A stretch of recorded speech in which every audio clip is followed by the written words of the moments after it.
Hello everybody, my name's Chris Brayford and this is the Farmers Guardian podcast. We are just days away from a general election. Political parties have released their visions for the future of the agricultural sector. Have you been impressed? What has caught your attention? Will political parties deliver the funding and conditions to ensure farming has a bright and prosperous future? On this week's episode, we gain reaction from farmers about the general election and what it could mean to the industry going forward. So sit back and enjoy the pod. NFU Vice President David Exwood. What do you want to see as being among the top priorities for agriculture and farming? I think the first thing that farmers need is stability. They've seen so much change in policy, politics, and everything around them in the industry. They want stability from what looks like potentially a new government. So stability in policy is really important. And look, SFI has chopped and changed lately. I think people are starting to get nervous. They need stability. Most of all, it's budget. So it's that commitment to the DEFRA budget. We've been living off a guaranteed budget for the last Parliament. That has now ended. So it's certainty on the budget going forward and an increased budget. If we're really going to deliver for the environment and food, we can't do it off a budget that was set many years ago for a completely different basis. We want ambition in that budget, a modest ambition.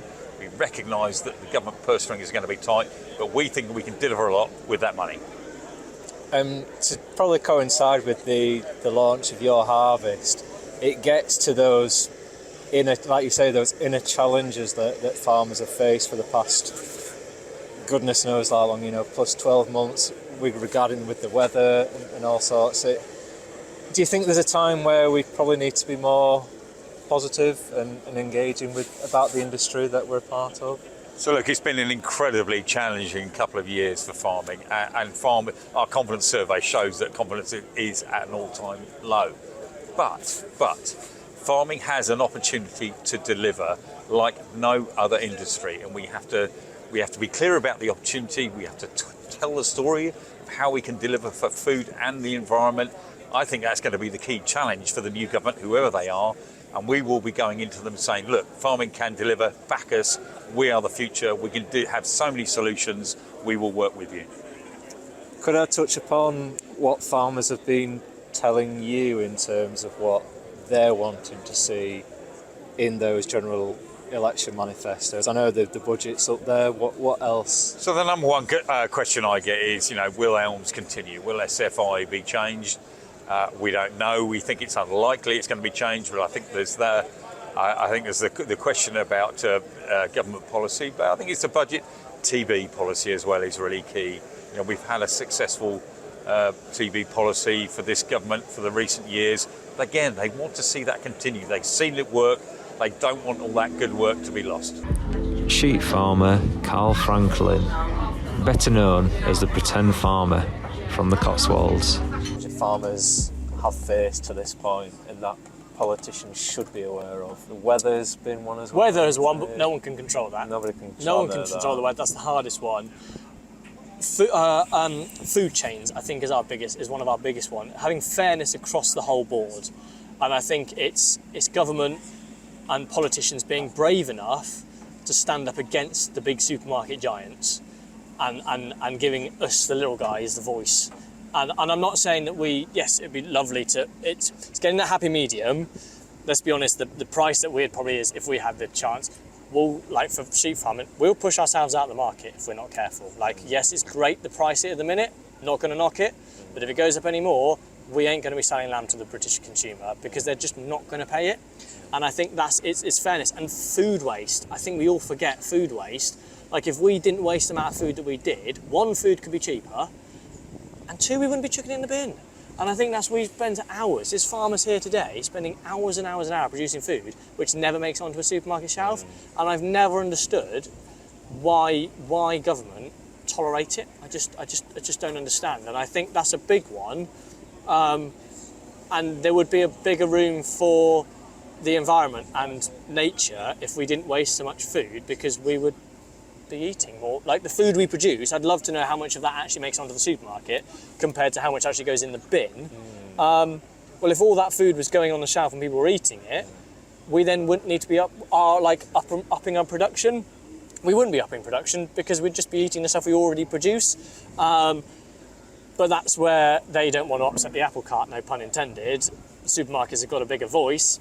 They're not going to mess around with them. And I think that's what I want to see out of the next government, is having, dare I say it, the balls, or the backbone, that's probably the better wording, the backbone, to actually stand up for those big giants. I mean, hold on a minute. And yes, it'd be lovely for them to look after farming, but put farming aside to one side and deal with food waste. Like, that's nothing to do with farming in a sense. It's gone past the farmer, and it's that interim between that bit. I think that's what we should really be, one of the big things they should be cracking down on, and coming hard on farm. Because the UK's, I suppose, culture on food is they want to pay as little as possible, rightly and wrongly, but that's where we are. It's going to take a lot of generations to change that. It's not going to happen overnight, and I'd be naive of us to think that. So on that, I suppose the other one is education, and it all boils back down to education. And I think we probably should spend more money in schools educating our next generation, the consumer of the future, because the consumer of today has already made their decision because they're in the supermarket buying it. It's the next generation is the one that we have a say in on what they're going to buy and what they're going to eat.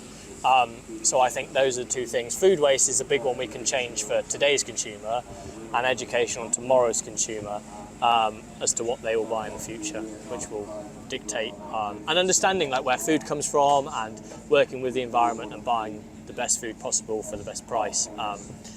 So that's what I'd like to see politicians do, but whether they'll do any of that, probably not, and they'll still keep bickering about each other about taxes and what the other one's not doing, because that seems to be more of an important thing for them. Arable and beef farmer Richard Heady, who's from Milton Keynes in Buckinghamshire. Maybe not, well, maybe it has sprung upon us, but a general election not too far away. What was kind of your initial reaction to that when the Prime Minister announced that a few weeks ago? What was your initial reactions and thoughts? I guess my initial reaction to the election announcement was: is there enough going on in the world at the minute without election on top of it all? You know, we need a steady hand at the tiller at the minute, and with political turmoil on top of the rest of the turmoil with the weather and the wars that we've got going on, it's just something extra that we didn't really need to contend with, and we're going to have to contend with.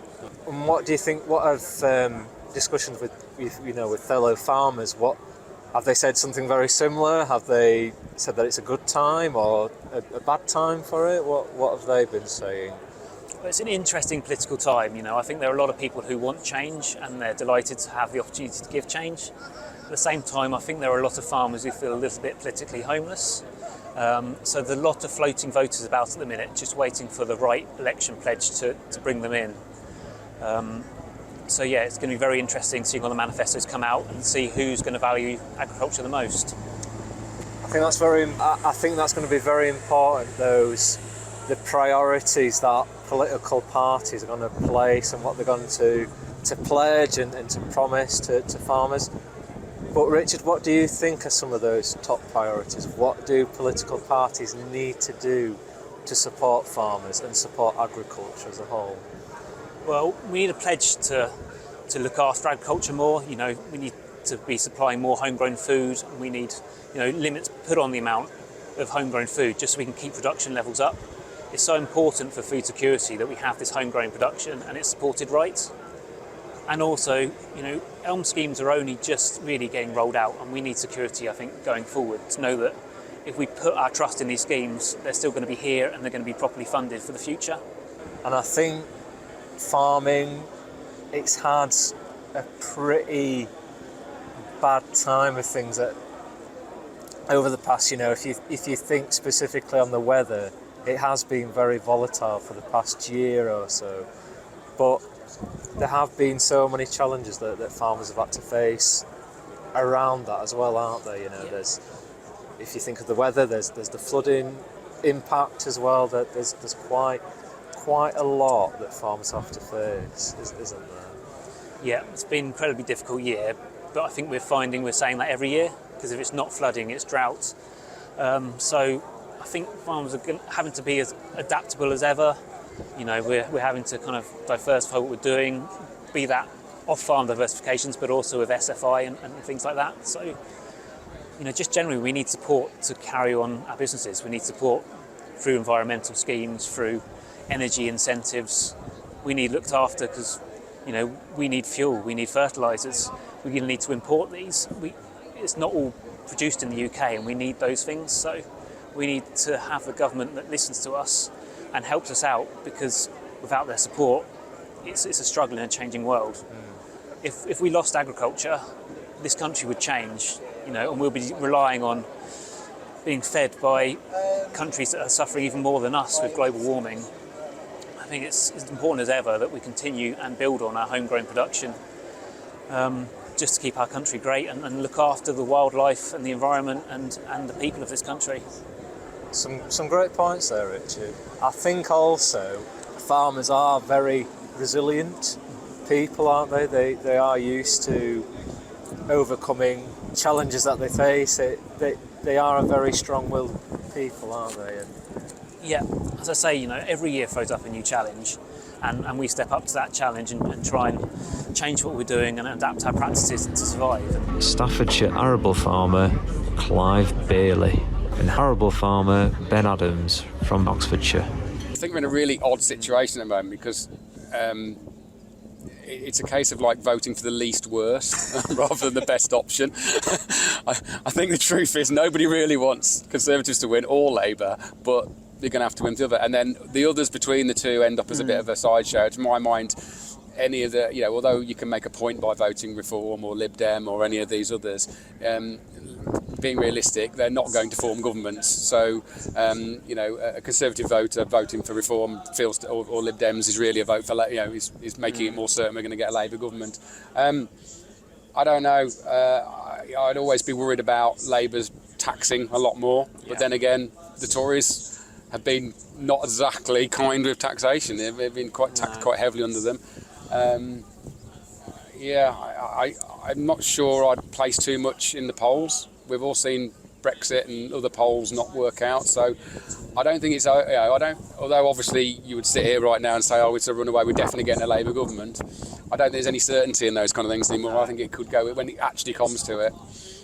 Who knows? But from an agriculture point of view, as far as I'm aware, neither of them have really made any great statements about agricultural commitments yet. I mean, I think full manifestos haven't been kind of announced yet. It's disappointing, but I can understand why, because I think for the bulk of voters, there are far bigger and more pressing issues than what's going on in the countryside right now. Yes. Post-COVID, post-war in Ukraine, Brexit, all of those issues, what's going on with tax, cost of living crisis, all that stuff. I think I can see why they're not focused on agriculture. Yeah. But at some point they are going to have to come out and tell us what they're actually going to do, aren't they? No. Well, everyone's fighting over the same budget, aren't they? And I think we've had a real underspend recently because not enough people have taken up the various grants and SFI that has been on the table, because we have had a huge decline of BPS and there is a lot of money on the table. I don't think farmers have been picking it up.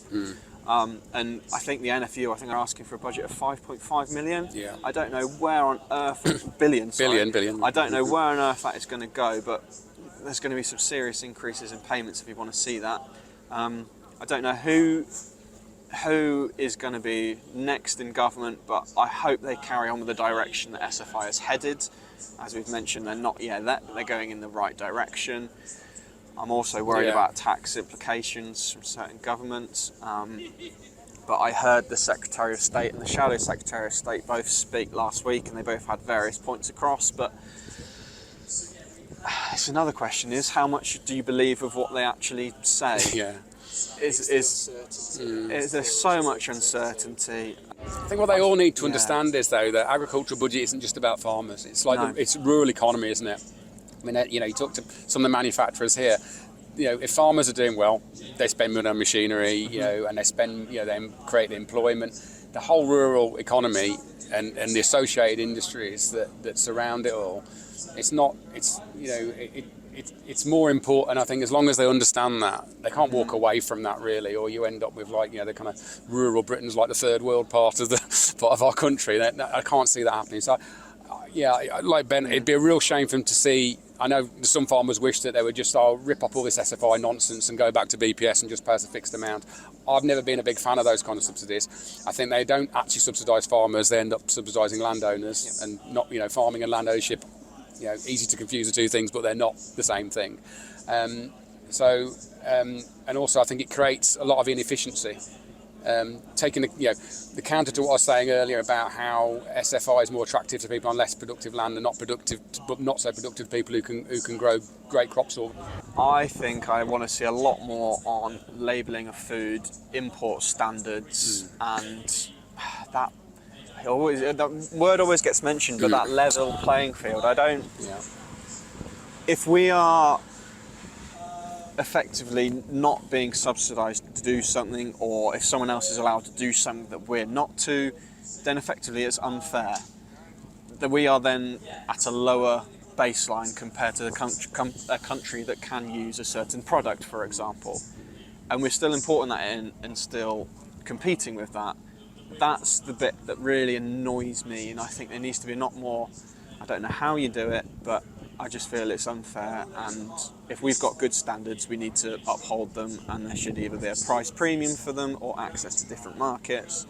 But currently there is no benefit whatsoever, it's only a disadvantage. Sure, I mean that's without doubt the single biggest issue to fix in UK agriculture, both from an import point of view, as Ben said, I won't repeat what he's saying, but we can't compete when we're allowing kind of imports to come into the UK, into our country, sold on the same shelves or mixing or supplying the same mills as my wheat does, that have been allowed to be produced using things banned in the UK. Same goes in the livestock sector. Lower welfare standards that can be used abroad. I mean, how can they compete? So that needs addressing. But I know it's a complicated issue because these are part of bigger, wider trade deals involving other sectors. But we don't make it easy for ourselves because we put layers like Red Tractor. We put our own layers on top of that. That again adds even more to that. That we need to get away from that. That's something, a problem for the industry to sort rather than government, I think. So that alone, if we had that. If imports had to be equal, we've been talking about SFI, we've been talking about BPS, you wouldn't need them. No, I think, when Putin first invaded the Ukraine, we got a glimpse of what wheat prices would really be like if we weren't competing with imports. Wheat was £350 a tonne. That's the real price of UK wheat when we're not competing with imports. Yeah. And I think most farmers would agree, you can keep your SFI, you can keep your BPS, we wouldn't need it at that level. I think the other thing I'd like to see addressed, and I don't think it gets talked about much in manifestos, but I think just on the UK level, fairness within both our supply chain. I think there's various, there's situations within the UK supply chain, around fertilisers and the inputs that are all, and chemicals and the inputs that are all using, where it's not as open a market as it should be. And I think that needs looking at, because I think if that was a more open and more competitive market, it would definitely benefit farmers, and prices would be more what they should be rather than what people maybe want them to be. So that's something that I'd like to see looked at, but also from the retailer side as well, the kind of power that just a handful of small large retailers have connected to a handful of small processors is very much dictating a price to farmers, which is just not realistic. It's not giving a fair price. So I'd love to see, for instance, I've often said that a simple piece of rule would be, I think it should be illegal, for instance, I'd love to see this in anyone's manifesto, illegal to pay any farmer less than the cost of production. Yeah. That's to me, and I think they have laws along those lines in France, I believe. Yes. That alone would make a big difference, and it's not something that I think anyone would argue with. It just feels fair to not use your size as a large supermarket to force people into selling milk or wheat or whatever below cost of production. It's just right, isn't it? Yeah. It shouldn't exist. It's a false market. It's not sustainable. It's the definition of forget sustainable as environmentally sustainable. It's not financially sustainable to produce anything at less than cost of production. So yeah, that would be. I'd love to see that in anyone's manifesto. That'd help get my vote.